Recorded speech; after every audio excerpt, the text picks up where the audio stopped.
Hello and welcome to Stamp with Julie Baum. My name is Julie and I am an independent demonstrator with Stampin' Up. I'm here today to show you another Stamp Club project from October of 2024.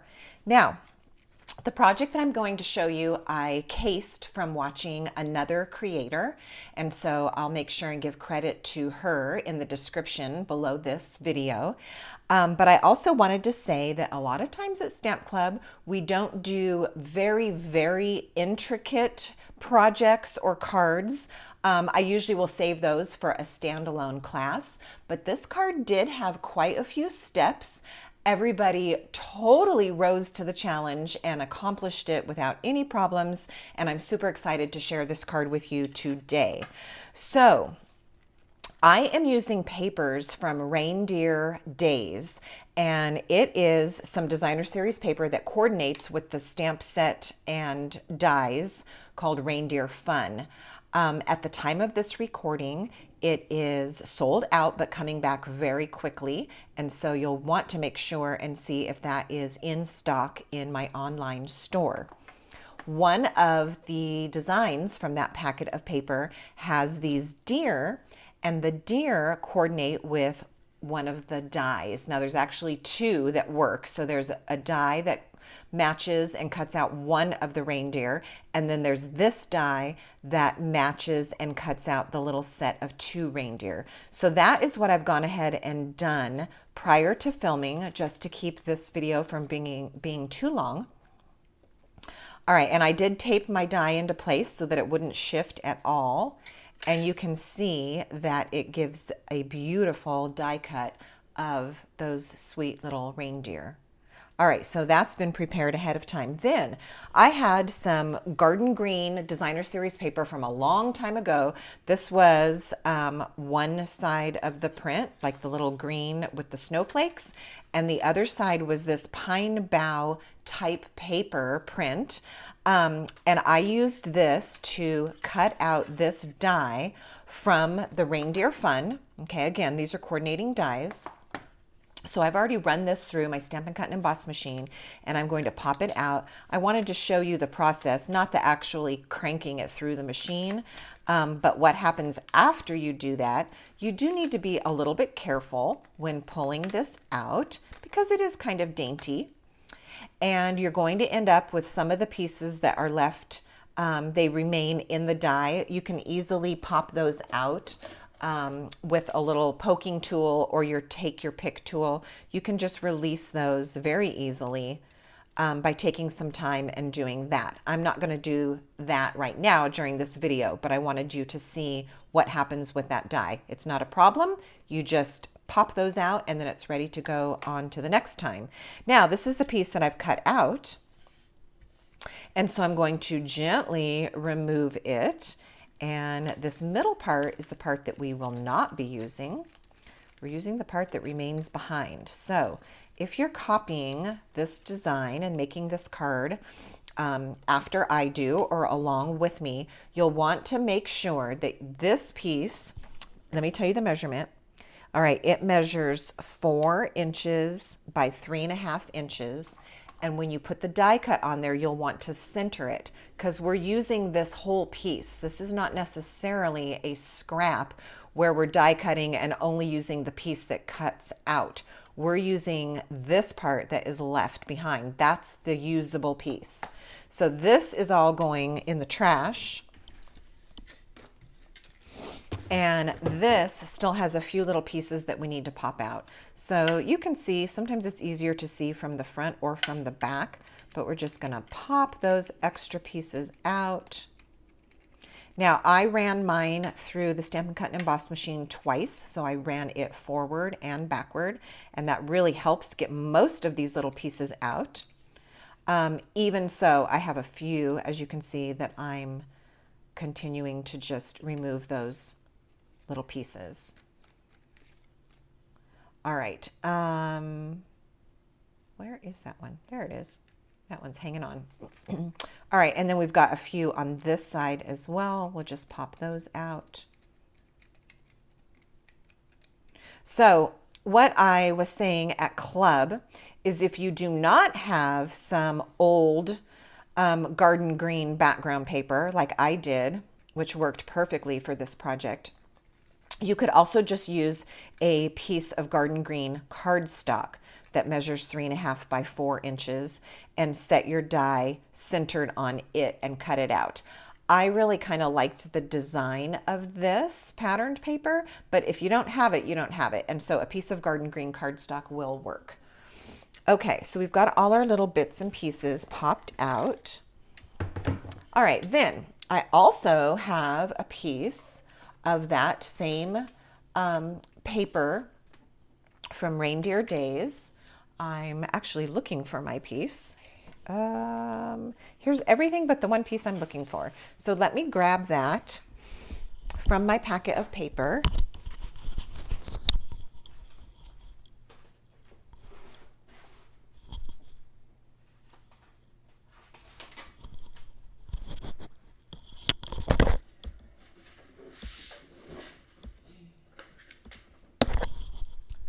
All right, as you can see, I had to grab the whole packet.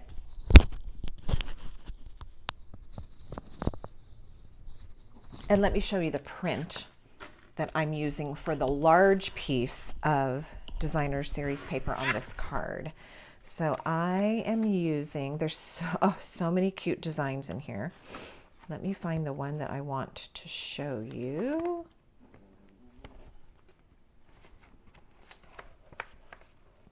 Okay, it is this print.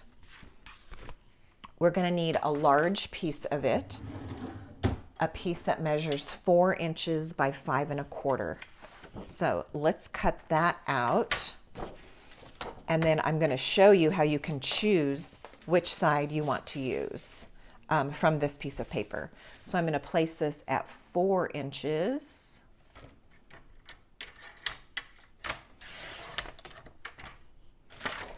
And then turn it at 5.25.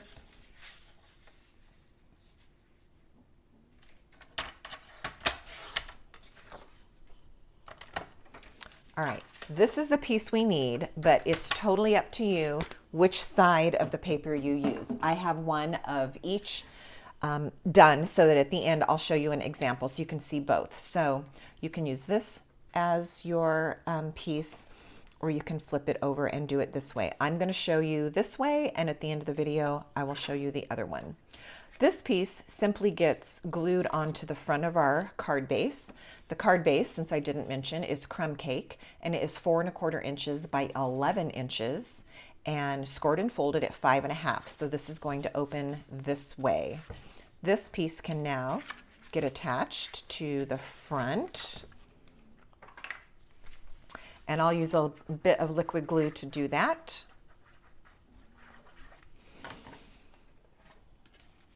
All right, that is step one. I've got all my little pieces here. Let's move those out of the way. All right, let's talk about the rest. We've got our designer series paper here. We've got a scrap, a 3.5 by 4 inch piece, maybe not a scrap, of old designer series paper from somewhere in the past. It's garden green, and that's really all that matters. That piece we did our die cutting on. We also cut our deer out of that same paper. Now I have a piece of white cardstock that measures 4 inches by 5.25. And this is going to be for the inside panel. We're going to do some stamping on it.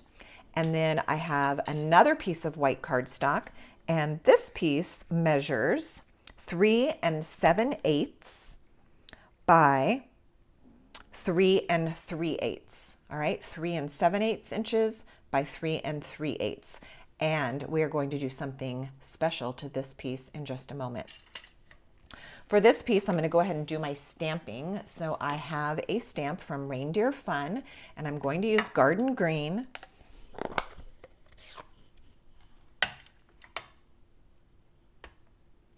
And this is going to go right onto the top of this piece of cardstock,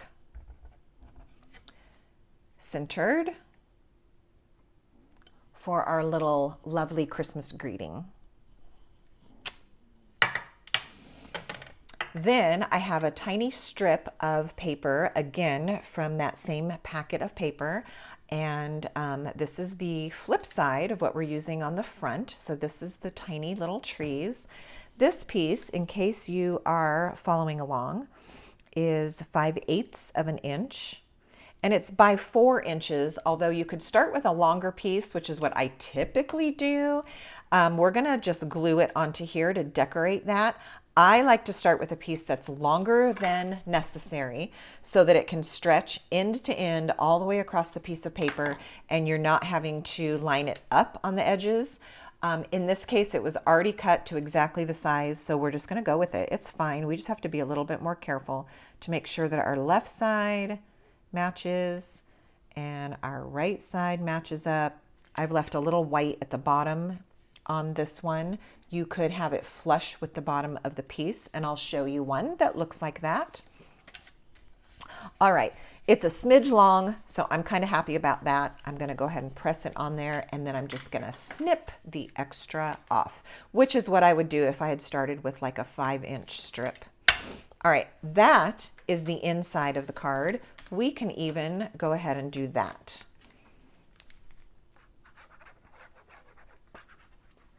All right, next, we're gonna do our little decorating on that last piece of white cardstock that we have cut and waiting for us.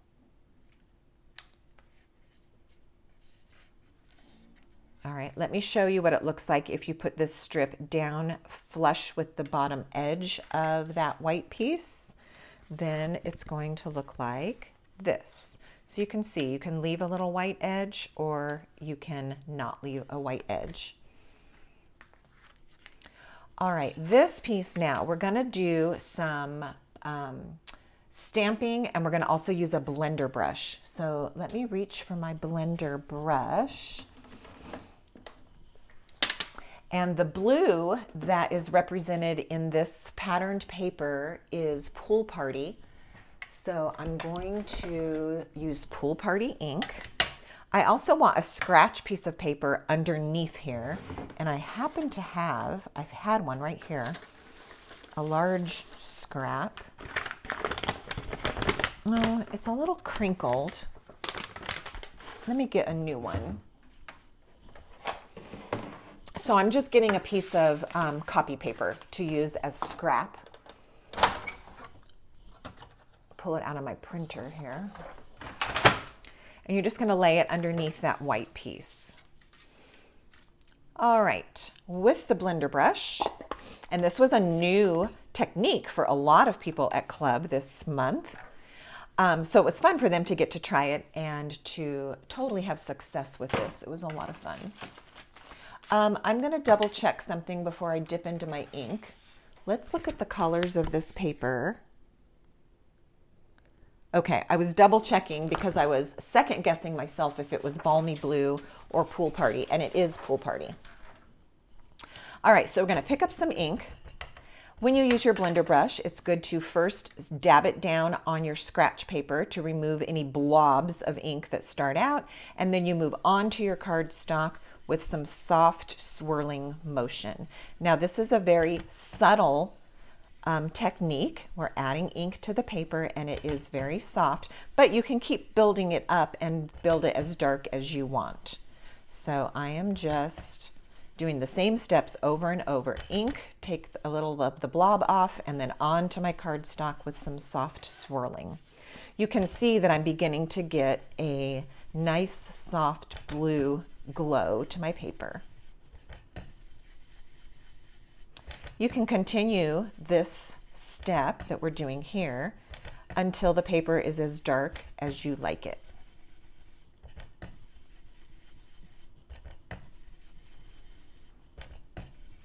All right, and the very edges of this are not going to show, mostly just this center area, so that's where I'm going to concentrate now, just making sure that it is as dark as I want it. All right, once you're happy with that soft blue glow, then we're going to add some little stars or snowflakes. This stamp is from Reindeer Fun. And we're just adding. Again, the very edges of this are not going to show once we put our card together. So I'm concentrating more on the center and not so much the outer edges. All right, we've got that prepared, and now let me show you how fun this is to put together. The first thing that I'm going to do, and I think it does make it easiest, is to go ahead and attach this stamped piece to our green die cut piece. So what I'm going to do, this is going to go onto the back of this, giving us a lovely little sky behind our green cutout. So what I'm going to do is I'm going to put some glue on here, kind of around the circle, even a little bit down into the branches, just a teeny bit. And then we'll attach this with the stamped side down onto the back of that green piece. It's cut slightly smaller than the green piece, so it's going to fit just fine. Whoops. Sliding around, which is usually by design. We want it to be able to do that. There we go. And there we have our little snowflakey or starry sky. Okay, this piece can now go onto the front of the card, and I'm going to leave a little bit of my designer series paper showing up there and a little bit down here. If you wanted to, this piece could go on with some dimensionals. I'm going to go ahead and do it flat, and instead I'm going to have my deer, which is the next step, my deer popped up with dimensionals. All right, that piece is now in place. I can see a little, two more little pieces that need to get popped out of there.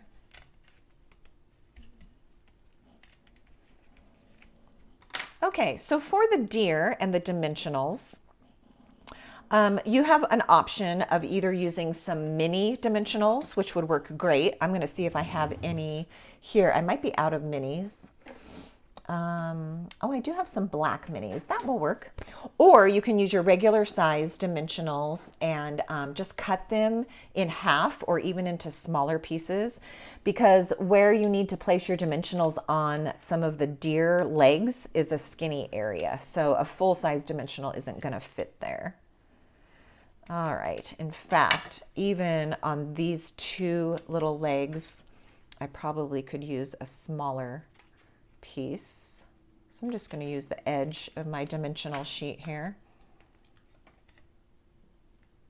You know, we can use it all up right down to the very edges.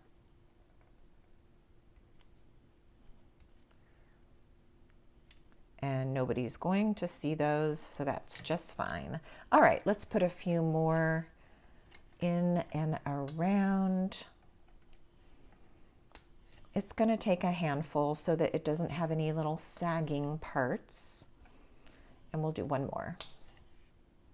All right, there we go. We've got the dimensionals in place. We'll peel the backings off of those and stick this onto the project. We are going to do some stamping and heat embossing. And for the sake of time during this video, I am not going to do the heat embossing here for you. To do heat embossing, you do need to use some Versamark ink and some embossing powder. We used white embossing powder. And then you need a very high heat source, like a heat tool, which we used in class to do our heat embossing. So if you're making this card and you want to do that next step, you'll need a piece of garden green cardstock. It's essentially a scrap, but I do have it cut to 5 inches by 3 and, what is this? 3 5/8. And this is where you would do your stamping and heat embossing. So in just a moment, I'm going to show you the finished card where Merry Christmas has been stamped and embossed in white. and it looks beautiful. We're going to skip that step for right now. The last thing is your embellishing. And so what I did on my card is I used linen thread. I wanted to keep with the natural look of the project. And so I made a bow out of the linen thread and then just used some white sequins to do my decorating. I pulled white sequins from the adhesive backed sequins trio. An option to that is to use a red and white twine for your bow. And then in that case, you might want to use either some red gems, some rhinestones, or you can use the super cute red and white peppermints that are available online in the store. So let me show you the finished card in both ways so that you can decide how you will finish your card. But I just thought this was so sweet. It was definitely worth casing this card and having my customers and students get to make one. Here is the finished card with the linen thread, keeping with the natural look of the card. I've got the white sequins here as embellishments, and you can see the white embossed words, and then that piece trimmed down. We started with this size, trimmed down and added with some dimensionals. Option 2 uses the flip side of the paper. So in this instance, it's the small trees that are showing instead of the large trees and the deer. And then I've got the red and white twine bow peeking out from behind my embossed area. And I used some red rhinestones to finish that off. And there you can see such a sweet card. Several steps, but definitely worth the effort. And that was one of our projects at Stamp Club in October of 2024. I hope that you enjoyed this project, and I hope that you will try Reindeer Fun, the stamps and the coordinating dies, and also the Reindeer Days coordinating DSP. That's all I have for you for now, and until next time, happy stamping.